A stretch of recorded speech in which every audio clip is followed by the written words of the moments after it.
రమాప్రభ రాజ్బాబు గారి కోసం ఇండస్ట్రీ మొత్తం వెయిట్ చేస్తుంది. వాళ్ళిద్దరి కాంబినేషన్ కోసం పెద్ద పెద్ద హీరోలు కూడా వెయిట్ చేసినటువంటి సందర్భాలు చాలా ఉన్నాయి. వాహినికి వెళ్ళి గంట, ఏవిఎంకి వెళ్ళి గంట, ప్రసాద్ స్టూడియోకి వెళ్ళి 1 గంట అలాగ యాక్ట్ చేసేవాడు. ఏ రైటరు రాయుడు అటువంటి మూమెంట్స్ చేస్తాడు ఆయన. బర్త్డే ఫంక్షను మెడ్రాస్లో 1 వీక్ చేసాడండి. సాయంకాలం అయ్యేసరికి మందు విందు. రమాప్రభ రాజ్బాబు గారి కోసం ఇండస్ట్రీ మొత్తం వెయిట్ చేస్తుంది. ఆ టైంలో ఏవిఎం స్టూడియోలో ఒక సినిమా కోసం మీరు పడిన కష్టాలు. వాసిరాజ్ ప్రకాశం గారు పల్లెపడుచు సినిమా అండి. పల్లెపడుచు అంటే కాస్టింగ్ ఎవరు? కాస్టింగ్ కృష్ణరాజు గారు, శారద. కృష్ణరాజు గారు, శారద. ఓకే. ఇంకా పెద్ద పెద్ద ఆర్టిస్టులు చాలా మంది ఉన్నారు ఆ రోజు కాంబినేషన్లో. అవునా. మిగతా సీన్లన్నీ తీసాం. రాజబాబు, రమాప్రభ రావాలి. ఏవిఎం స్టూడియోలో వాళ్ళ కోసం మేము వెయిటింగ్ అండి. ఓకే. అంత బిజీ ఉన్నారా?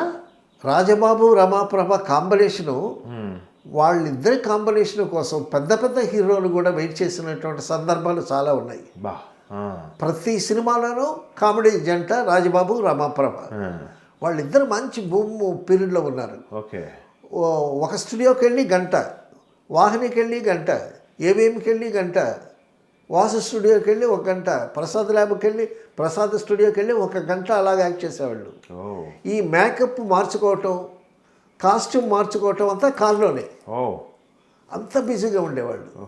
సో మేము వాళ్ళ కోసం వెయిట్ చేస్తా, గంటల తరబడి వెయిట్ చేస్తే మేము 2.5 hours వెయిట్ చేసాం. కృష్ణరాజు గారు ఉన్నారు, శారద గారు ఉన్నారు. సో ఇంకా చిన్న చిన్న ఆర్టిస్టులు చాలామంది ఉన్నారు. సో మొత్తానికి వాళ్ళు దిగారండి. వాళ్ళు దిగి హడావిడిగా లోపలికి వచ్చారు. లోపలికి వచ్చి నేను ఏదో పని మీద తిరుగుతూ ఉన్నాను. ఇంతలోకి మా అసిస్టెంట్ డైరెక్టరు డైలాగ్ అంటే ఈయన డైలాగ్ ఇచ్చాడు. ఇస్తే అందులో నీ మీద నాకు, నిన్ను చూస్తే నాకు బకెట్ తేనె నూరుతుందని డైలాగ్ ఉంది. ఇది చదివి వినిపించాడు. నీ మీద నాకు బకెట్ తేనె నూరుతుంది అని చదివించాడు. మరి తేనె తెచ్చారా అని అడిగాడు రాజ్బాబు. తేనె? అవునయ్యా, బకెట్ తేనె అన్నాడు. మరి బకెట్ తేనె తీసుకొచ్చారా అని అన్నాడు. అనేసరికి కంగారు పడిపోయాడు. ఇంతలోకి నేను వచ్చాను. గురుగారు దగ్గరికి వచ్చాను. మనం మర్చిపోయామండి, ఒకటి ప్రాపర్టీ మర్చిపోయామండి. ఏంటి మర్చిపోయామయ్యానంటే, లేదంటే బకెట్ తేనె తీసుకున్నట్టు మర్చిపోయామండి మనం. రాజ్బాబు గారు అరుస్తున్నాడు కదా. బకెట్ తేనె ఊరుతుంది అన్నాడయ్యా. డైలాగ్ అది డైలాగ్ అయ్యా. డైలాగ్ ఉన్నంత మాత్రం బకెట్ తేనె తెమ్మని కాదు. ఆయన చాలా స్పీడ్గా ఉన్నాడు, నిన్ను గమ్మత్తుగా చేయటానికి అలాగ అన్నాడు. ఓకే. అది ఇదని తర్వాత చేశాడు. అలాగే ఒకసారి దాసనారాయణ గారు రేలంగ నరసింహరావు గారిని నారాయణ రెడ్డి గారి దగ్గరికి వెళ్ళి పాట రాయించుకురా అని పంపించారు. పంపిస్తే అప్పుడు రేలంగ నరసింహరావు గారు అసిస్టెంట్ గాను అసోసియేట్ గాను అన్ని డేస్ అనుకుంటా. రేలంగ నరసింహరావు పెన్ తీసుకొని వైట్ పేపర్స్ అన్నీ తీసుకొని నారాయణ రెడ్డి గారి దగ్గరికి వెళ్ళాడు.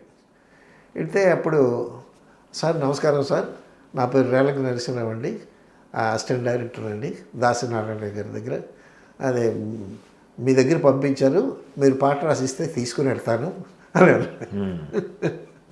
అనేసరికి, పాట రాసిస్తే తీసుకుని వెళ్తావా? సరే. ప్యాడ్ తెచ్చావా? తెచ్చాను సార్. వైట్ పేపర్స్ తెచ్చావా?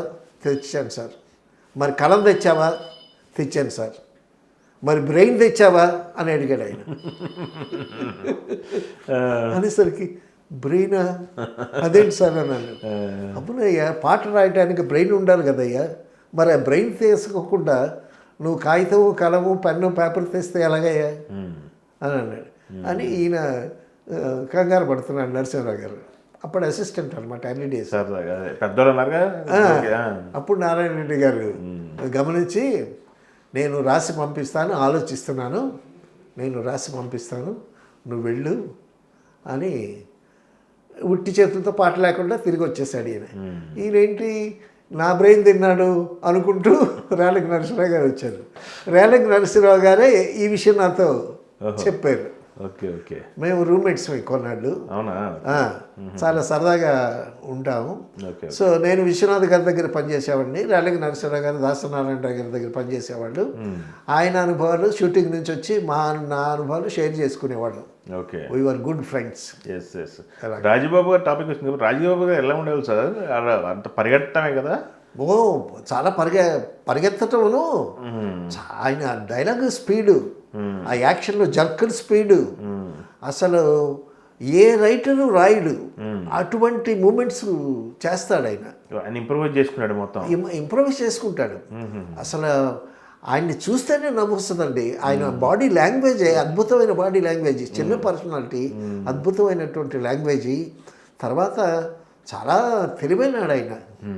ఆయన బర్త్డే ఫంక్షను మెడ్రాస్లో 1 వీక్ చేశాడండి. బర్త్డే ఫంక్షన్ 1 వీక్ చేశాడు. అప్పుడు శ్రీశ్రీని, ఆరుద్రని, ఆత్రేయని అందరినీ పిలిచి అందరికీ సన్మానాలు చేసి శాలువాలు కప్పి ప్రతిరోజు ఫంక్షను, ప్రతిరోజు విందు. రాజబాబు గారితో కమెడియన్స్ అయితే కమెడియన్స్ అందరూ రాజబాబు ఇంటి దగ్గరే ఉంటారు. సాయంకాలం అయ్యేసరికి మందు, విందు, తర్వాత వాళ్ళకి డబ్బులు సహాయం చేయటం. చాలా ఉదారమైనటువంటి వ్యక్తి. ఆ వారం రోజులు ఫంక్షన్స్, నాటకాలు, డాన్సులు, ఆ విధంగా 1 వీక్ రాజబాబు తన బర్త్డే సెలబ్రేషన్స్ చాలా అద్భుతంగా చేశాడు.